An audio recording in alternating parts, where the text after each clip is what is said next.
Estamos aquí con Paula Tomás Márquez, que es la directora de la película, a ver si lo digo bien, me corriges si no, Duas veces Chao Liberada. João Librada, sí. Perfecto.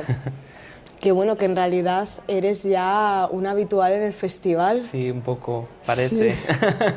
Que ya había visto que habías ganado el premio Nora en el 2019 Sí, por otra obra. Además, sí, mi peli de graduación. sí, del Días que de Geta, ¿verdad? No, de la Escuela de Cine de Lisboa, o sea, de graduación, Mira. de hecho. Claro, y luego que también habías estado nominada con esta misma obra, la de Duas veces al Teddy, en Berlín. Ah, en Sí, a los Teddy, sí, dices, a a los los Teddy Teddy. Awards, claro, sí, sí, Sí. sí. Entonces, claro, es que esta es una obra que ya está teniendo como su propio recorrido. Entonces sí que igual para empezar la entrevista me gustaría saber cómo percibes tú la obra. Claro, igual de repente te he lanzado mucho... Sí, yo creo que la obra intenta discutir un poco, o sea, en primer lugar no la veo como una cosa cerrada, la veo como una pieza, podríamos decir, filosófica, porque pone preguntas y tiene la idea de nunca cerrar nada, porque bueno, la escrita de la historia tampoco puede ser tan fija, es imposible que lo sea, la disciplina de la historia no es como las matemáticas del todo, ni creo que debería ser. Entonces creo que la peli es un poco sobre la imposibilidad de la cristalización de la historia, sobre la imposibilidad de representación, incluso en un momento en que se habla mucho de representatividad queer. En realidad la peli intenta pensarlo un poco más adelante, pensarlo que es un tema complejo, que no es solamente estar una persona queer delante de la cámara y de repente representatividad, el mundo es justo. Como que es más complejo que eso, ¿no? Mucho más complejo. Que hay muchos matices en la idea de representación, quién está representando, quién está filmando. Todo eso cambia un poco las cosas, ¿no? Y entonces creo que, no sé, creo que la peli es un poco esa discusión sobre la imposibilidad de representatividad o al menos como pensarla como algo más complejo y eso, y pensar cómo las cosas está siendo escrita en general, no solo hablando de eso. Estamos en un momento de un montón de conflictos políticos, del genocidio pasando en Gaza, como un montón de cosas pasando en el mundo y pensar en la escrita de la historia es pensar ya desde el presente, no solamente pensar lo que pasó en el pasado, pero pasar desde ya lo que va a estar escrito, cómo estamos impactando con lo que escribimos, con lo que hacemos, cómo la historia va a estar escrita después, en el futuro, sobre el pasado, ¿no? Entonces creo que la peli es un poco una mezcla de cosas, es también muy caótica y que acepta su propio caos, creo. Y eso, creo que es una peli hecha de caos, creo que se puede decir, pero con sus cosas ordenadas y ahí en su lugar, pero la veo como una pieza un poco caótica, en verdad. Como siempre pienso en las películas que hago, creo. Por lo menos Sí. al inicio todo es muy caótico, sí. Que eso también, claro, me suscita la pregunta, ¿no? De si el propio, ese caos propio interno de la narrativa también era algo que está en paralelo con el caos que pudo ser todo el rodaje o toda la presentación de esa película, ¿no? Si va en Sí, paralelo o no. bueno, el rodaje en sí, eso creo que quizás fue la parte menos caótica, en el sentido en que lo intentamos como, bueno, también cuando hay poco dinero, poca financiación, normalmente lo que pasa es justo eso, una persona tiene que obligar a ordenarse un poquito más, porque si no, no logra hacer lo que es necesario hacer. Entonces, como ahí no había opción de permitirse hacer tan caótica, pero en el resto creo que sí, se aceptan varias cosas de varios lados y, mm, y eso se va creando la peli a partir de todas esas capas y todos esos matices, sí. Hay una cosa que también quiero rescatar de lo que has dicho, que es el tema de la representación, también el cómo nosotros podemos percibir esa representación históricamente, porque cuando lo estamos viviendo es muy complicado la representación queer, poder ver realmente cuál es el impacto que se está teniendo, cuál es la magnitud que tiene en este momento histórico, ¿no? Y ya es cuando pones un poco de espacio, cuando pasa el tiempo, que puedes hacer esta retrospectiva. Entonces, claro, una de las cosas que se ahonda siempre, ¿no? Como un poco en el cine queer, es que parece también que tenemos que tener como una serie de historias muy claras y muy concisas y siempre tenemos que hacer el mismo tipo de historias.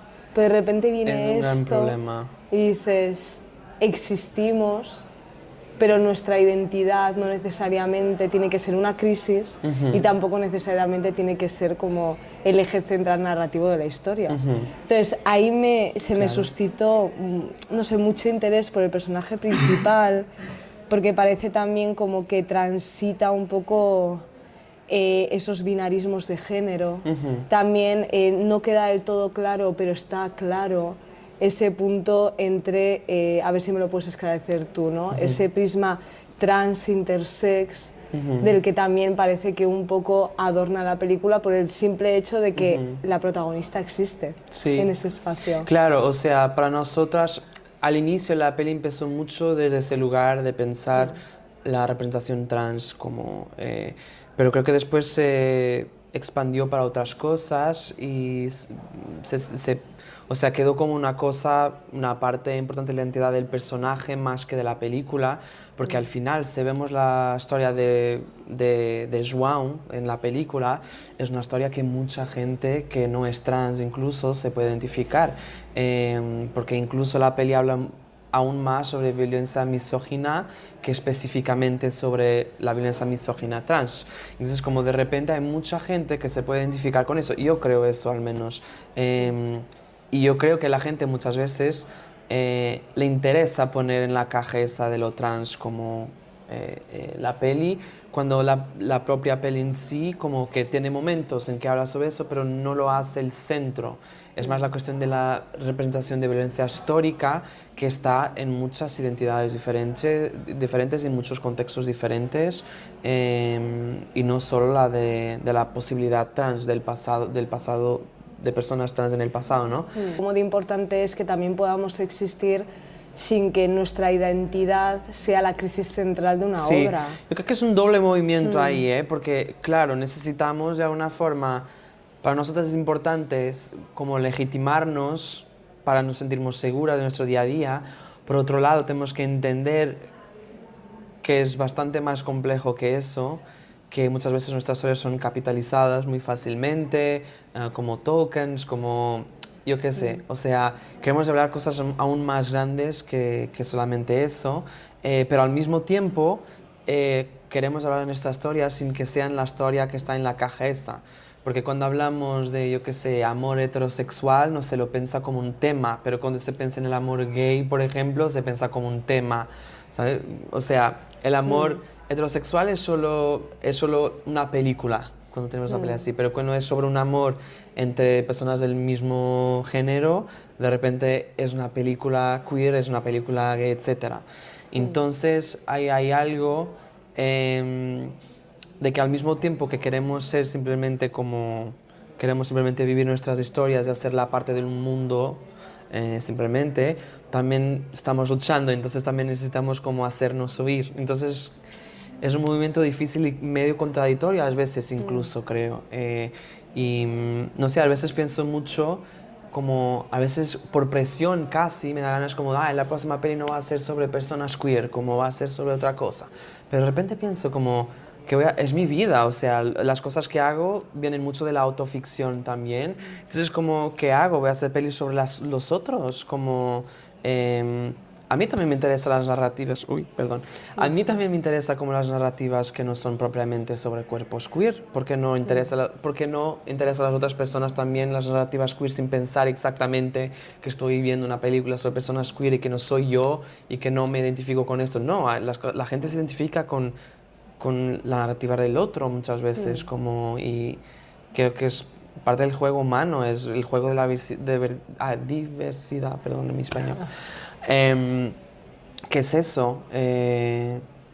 No sé. Sí, al final no hay como estamos en esa dicotomía de la que hablas entre comprendemos que el lugar que se nos ha colocado en la sociedad es disruptor, no es algo que hayamos escogido, es un lugar donde se nos ha puesto y del que queremos salir, pero por otro lado la naturalización, porque no dejan de ser historias del día a día Sí. y una realidad común y corriente. O sea, yo no tengo problema de hacer algo que es disruptivo, o sea, me gusta asumir ese lugar también y hay que hacerlo, pero de hecho hay momentos en que una persona quiere solamente existir, ¿no? Claro, es que es agotador a veces. Es agotador, sí, es más por eso, o sea, pero hay que continuar ahí firme, ¿no? Como, yo qué sé.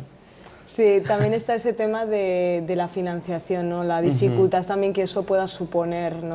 Claro, y se ve en los comentarios de financiación lo que dicen, como siempre lo ponen en lo queer, como de repente como tu historia no es solamente eso, pero los jurados solo quieren ver esa parte, no lo ven como algo más complejo.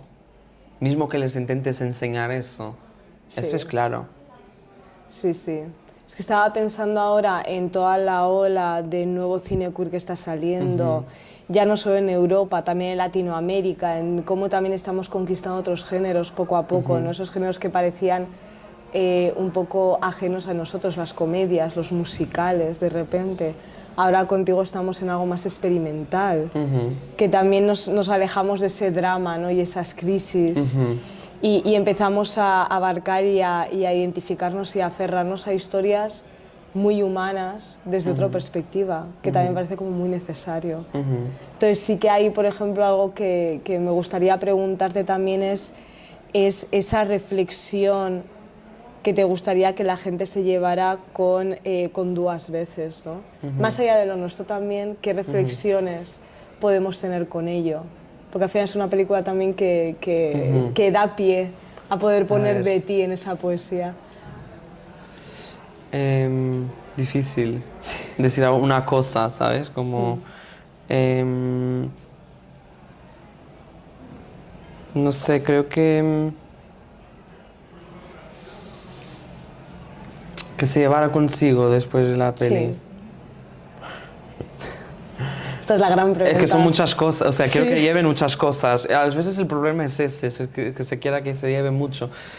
Pero no sé, pero creo que pensar un poco más sobre la forma como pensamos el pasado, cómo nos relacionamos con ello. No sé, pensar en cómo, ahí está, cómo escribimos la historia desde el presente, pensar cómo representatividad no es sinónimo de justicia, a veces, que es más que eso. Bueno, y pensar que el proceso de producción de una película y de producción, bueno, artística en general, es un proceso colectivo y que es necesario que sea de hecho colectivo, o sea, que no sea una persona diciendo lo que va a pasar, como que sea un equipo intentando descubrir la película. O sea, creo que una cosa que me gustaría que la gente salgara quizás de la película con un poco más de autocrítica sobre la forma como, y digo a toda la gente, como no solo a las personas cis hetero, a las personas no tiene ese tipo de creo que toda la gente mismo la gente queer, total. No sé, no creo que fue una respuesta muy buena, pero es una pregunta muy difícil. Sí, no soy muy buena a simplificar, ¿sabes? Como soy una persona, tengo más facilidad para crear no te preocupes, porque aquí lo que importa es la naturalidad. Entonces lo que sientas así como está. Pero bueno, pues muchas gracias. Gracias. Paula, perdona, un poco caótica quizás. No, para nada. Naturalidad ante todo.